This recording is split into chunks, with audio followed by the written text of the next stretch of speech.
दोस्तों, मैं Kumar hero sir आप सभी को अपने इस YouTube चैनल पर एक बार फिर से स्वागत करता हूं। और आज से हम 11th क्लास का टॉपिक लेकर आए हैं और जो भी 11th के स्टूडेंट्स हैं वो तैयार हो जाइए मैथ्स पढ़ने के लिए, वह भी हीरो सर से। तो आज हम आप लोगों को 11th का टॉपिक्स बताने वाले हैं और 11th का पहला टॉपिक्स है सेट्स यानी कि समुच्चय के बारे में। तो समुच्चय के बारे में जानेंगे और अच्छी तरह से एक एक चीज को हम लोग समझेंगे। तो सभी लोग 11th वाले लोग तैयार हो जाइए। और अगर आप लोगों को काफी दिनों से इंतजार रहा होगा कि 11th का क्लास कब से स्टार्ट होगा, तो आज इस वीडियो में कमेंट जरूर कीजिएगा कि आप लोगों को कैसा लगा। और जो भी लोग इंतजार कर रहे होंगे वो कमेंट करके हमको जरूर बताएंगे, ठीक है। तो वीडियो को स्टार्ट करते हैं। स्टार्ट करने से पहले अगर आप मेरे वीडियो पर नए हैं तो प्लीज मेरे वीडियो को लाइक जरूर कीजिएगा और मेरे चैनल को अगर सब्सक्राइब नहीं किए हैं तो मेरे चैनल को सब्सक्राइब कर बेल आइकन को भी प्रेस कर लीजिएगा ताकि आपको अब नया वीडियो जल्द ही आपको मिलते रहेगा। तो चलिए स्टार्ट करते हैं आज का टॉपिक सेट्स यानी समुच्चय के बारे में। चलिए तो स्टार्ट करते हैं आज का हमारा टॉपिक सेट्स के बारे में यानी कि समुच्चय के बारे में। तो पहले हमारा सवाल यह बनता है कि समुच्चय आखिर होता क्या है, समुच्चय किसे कहते हैं। तो पहला सवाल हम लोगों का यही है कि समुच्चय किसे कहते हैं। तो हम लोग कोई भी चीज के बारे में जानने का प्रयास करते हैं तो पहले हमारा जो सवाल होता है उस सवाल का जवाब हम लोग जानने का प्रयास करते हैं। तो पहला सवाल हमारा क्या बनता है कि समुच्चय आखिर होता क्या है। चाहे वो कोई भी वस्तु हो, किसी भी चीज के बारे में आप जानने का प्रयास करते हैं तो पहले आप सोचते हैं कि वो है क्या और किसे कहते हैं, ठीक है। तो चलिए हम लोग पहला सवाल का जवाब देखते हैं कि सेट्स होता क्या है, सेट का परिभाषा क्या है, समुच्चय का परिभाषा क्या है, डिफिनीशन क्या है। तो देखिए, a well defined collection of objects is called a set. एक बार फिर से देखिएगा, a well defined collection of objects is called a set. इसमें दो तीन वर्ड आए हैं जिस वर्ड को हम लोगों को एक एक करके समझना है। और कौन कौन सा वर्ड है? ए वेल डिफाइंड, उसके बाद कलेक्शन और उसके बाद ऑब्जेक्ट्स है। ये तीन वर्ड हम लोगों को पहले बहुत ही अच्छा से समझना है। पहले एक बार हम लोग हिंदी में समझ लेते हैं। वस्तुओं के सुपरिभाषित संग्रह को समुच्चय कहते हैं। अब इसमें देखिए, वस्तु आप लोग समझते हैं, हर चीज वस्तु, जैसे वस्तु के बारे में तो आप लोगों को हम लोगों को लगता है कि बताना, हमको बताने की जरूरत नहीं। वस्तु तो आप समझते हैं, जैसे हाथ में ये पेन लिया गया यह भी वस्तु है, टोपी कैप पहने हुए यह भी वस्तु है, ये संख्याएं है, नंबर्स है, आदमी है, और ये सभी वस्तु के संग्रह में आते हैं। तो वस्तु तो आप लोग समझते हैं। उसके बाद हम लोग को आता है सुपरिभाषित यानी वेल डिफाइंड। ये सबसे बड़ा टॉपिक हम लोगों को समझना है कि वेल डिफाइंड क्या होता है।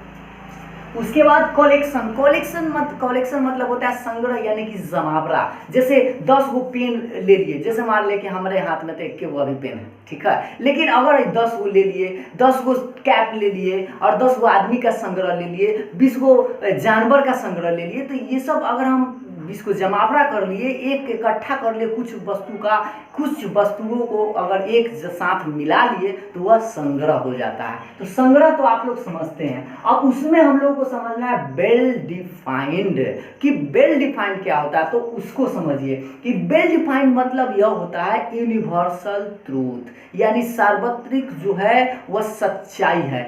ऐसा बात बोलेंगे जो सबके लिए समान बात हो, कोई उस बात को काट नहीं सके, तब हम लोग उसको वेल डिफाइंड के नाम से जानेंगे। जैसे कहेंगे, आप सोच के देखिए, कहेंगे सबसे अच्छा ही व्यक्ति है, क्या ये वेल डिफाइंड ऑब्जेक्ट्स है? नहीं है। क्यों? क्योंकि कैसे कहेंगे कि सबसे अच्छा यही है, मेरे नज़र में सबसे अच्छा हो सकता है, लेकिन ये ज़रूरी तो नहीं कि किसी और की नज़र में ये व्यक्ति अच्छा हो सकता है। दूसरा को छोड़िए, अपने आप पढ़ लेते हैं, हम कहेंगे हम सबसे अच्छा है, क्या ये ज़रूरी है कि हम सबसे अच्छा ही हैं? ऐसा तो है नहीं, क्योंकि सबके नज़र में सब अच्छा है। मेरा जो स्टूडेंट्स है जो वह क्या कहेगा कि हाँ सर बहुत अच्छे हैं, लेकिन किसी और जो नहीं मेरा स्टूडेंट्स है या जो नहीं मेरे पढ़ा है वो कहेगा नहीं हीरो सर अच्छा नहीं है। तो इस तरह से क्या है कि आपको यूनिवर्सल ट्रूथ होने चाहिए जो सबके लिए एक ही बात हो, सब लोग एक बात पर सहमत है तो वो वेल डिफाइंड है और अन्यथा वेल डिफाइंड नहीं है। तो ये बात आप लोग समझ गए कि वेल डिफाइंड मतलब सबके लिए समान बात हो, जो हर जगह सत्य हो, कहीं पर डाउट क्रिएट नहीं करता हो।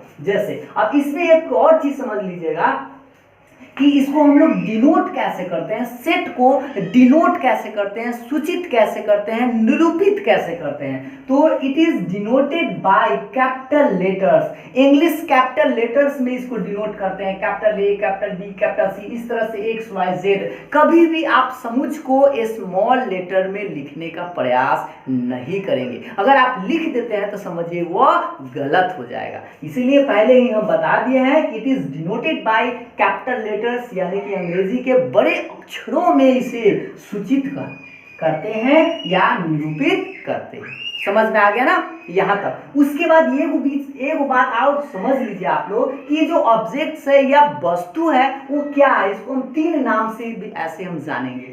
पहला एलिमेंट्स, मेंबर्स है, पॉइंट है, यानी एलिमेंट्स को अवयव बोलते हैं, सदस्य मेंबर्स, और पॉइंट मतलब बिंदु। जो इसका ऑब्जेक्ट्स है उसको हम लोग क्या कहेंगे, एलिमेंट्स कह सकते हैं, मेंबर्स कह सकते हैं, पॉइंट्स कह सकते हैं, यानी कि बिंदु कह सकते हैं। ठीक है, जैसे कोई व्यक्ति एक परिवार में कुछ सदस्य होते हैं तो वो उसका परिवार का मेंबर्स होता है। ठीक है, मैं अपने परिवार का मेंबर्स हूँ। ठीक है, बात समझ में आ गया ना। अच्छा, तो यहां तक आप लोग यह समझ गए कि समुच होता क्या है। तो वस्तुओं के सुपरिभाषित संग्रह को समुच कहते हैं, यानी ऐसा कलेक्शन जो वेल डिफाइंड हो, सबके लिए सच हो, किसी के लिए डाउट नहीं हो। अब हम इस बातों को और अच्छा से समझने के लिए कुछ एग्जांपल्स लेते हैं, जिससे कि आपको समझ में आएगा, ये मेरा गारंटी है। नहीं समझ में आएगा तो कमेंट करके जरूर बताइएगा। चलिए देखते हैं कुछ एग्जांपल्स, हम यहाँ पर देखते हैं। एग्जांपल्स देखिए, the collection of all vowels in English alphabet.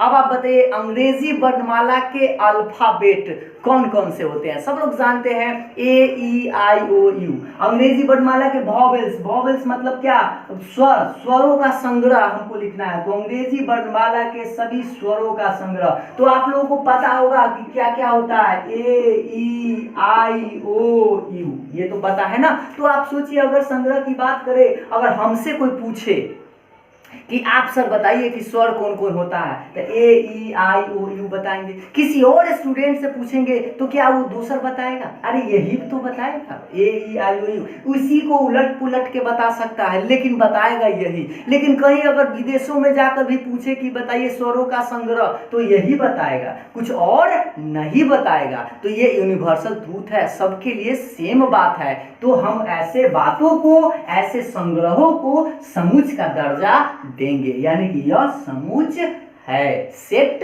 है।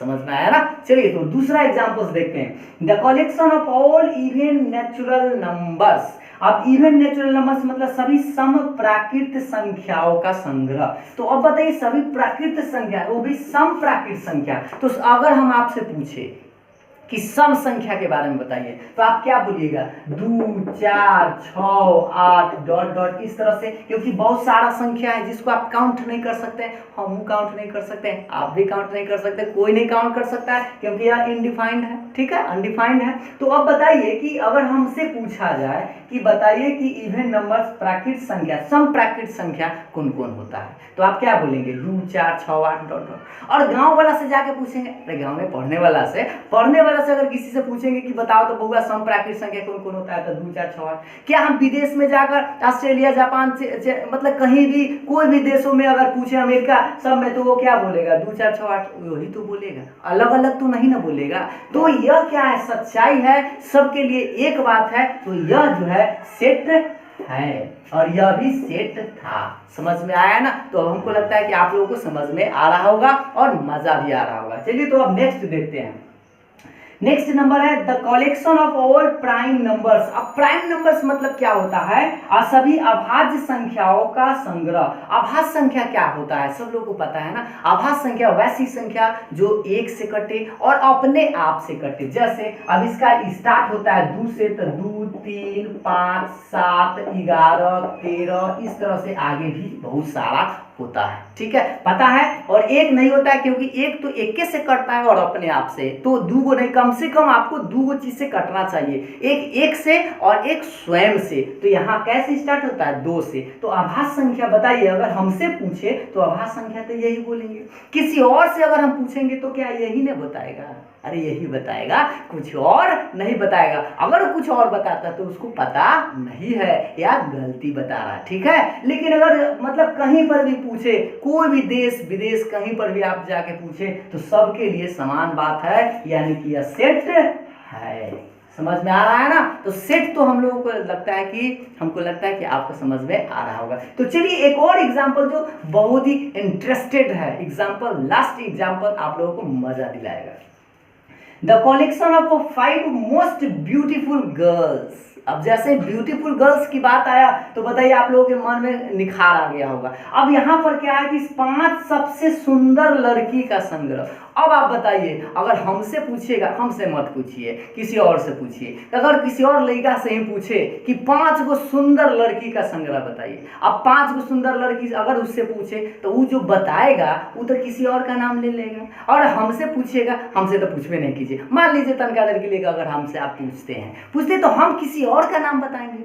किसी और स्टूडेंट से पूछा जाए कि आप बताइए 5 गो सुंदर लड़की का नाम या संग्रह आपको करना है, तो आप क्या बताएगा? वो सब अलग अलग बताएगा। तो इस तरह से क्या बताएगा कि ये जो बात है यह सबके लिए सच्चाई नहीं है, सबके लिए एक बात नहीं है, इसमें डाउट हो जाएगा। जो 5 गो मेरे लिए अच्छा है वो 5 गो किसी और के लिए अच्छा नहीं भी हो सकता है। क्या ये बात सबको समझ में आ गया ना? तो जिस बात पर डाउट हो समझिए वह सेट नहीं है।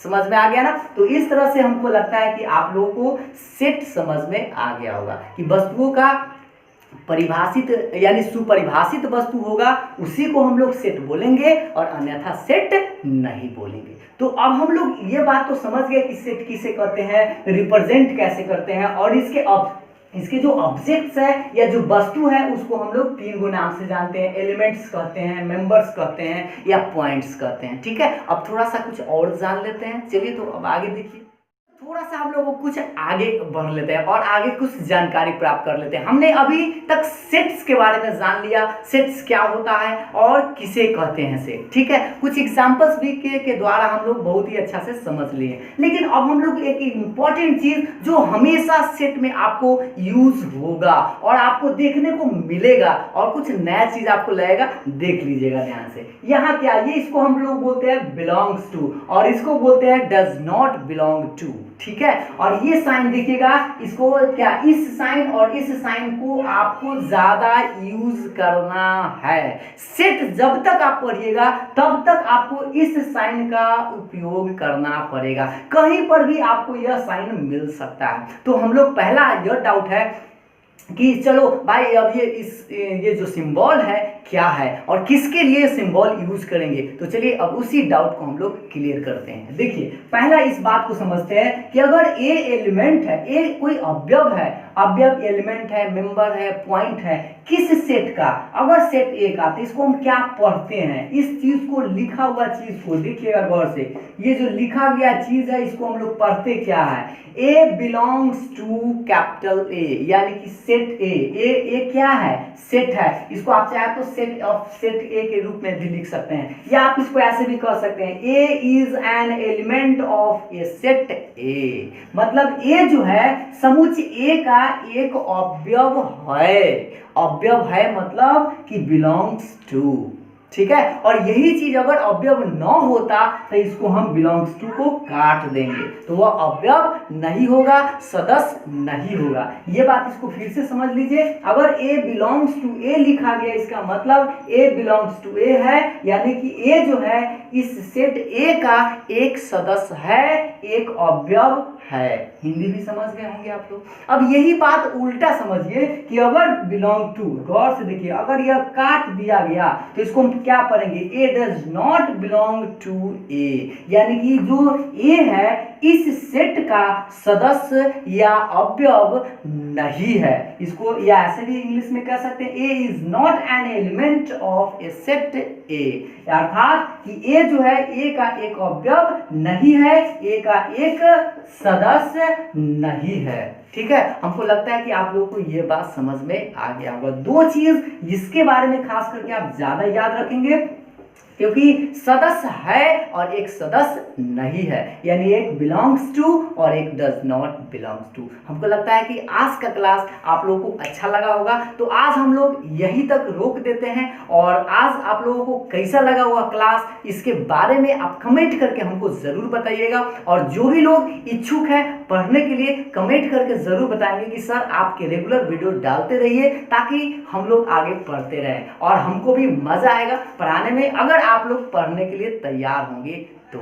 ठीक है, तो आज का वीडियो यही रोक देते हैं। नेक्स्ट वीडियो में हम लोग सीखेंगे कि सेट को रिप्रेजेंट कैसे करते हैं और कितने तरीका से रिप्रेजेंट कर सकते हैं। अगर आप लोग जानते हैं कि सेट को कितने तरीका से रिप्रेजेंट करते हैं, तो कमेंट करके ज़रूर बताइएगा कि सेट को रिप्रेजेंट या निरूपित करते हैं, जो लिखते हैं कितने तरीका से लिखते हैं। ये समझिए आप लोगों का क्वेश्चन है, तो कितने तरीका से लिखते हैं आपको आंसर भी पता हो गया होगा, तो कमेंट करके ज़रूर बताइएगा। तो आज का अंक जो है यहीं तक रोक दिया जाता है। फिर मिलेंगे हम लोग नेक्स्ट वीडियो में, तब तक के लिए बाय बाय।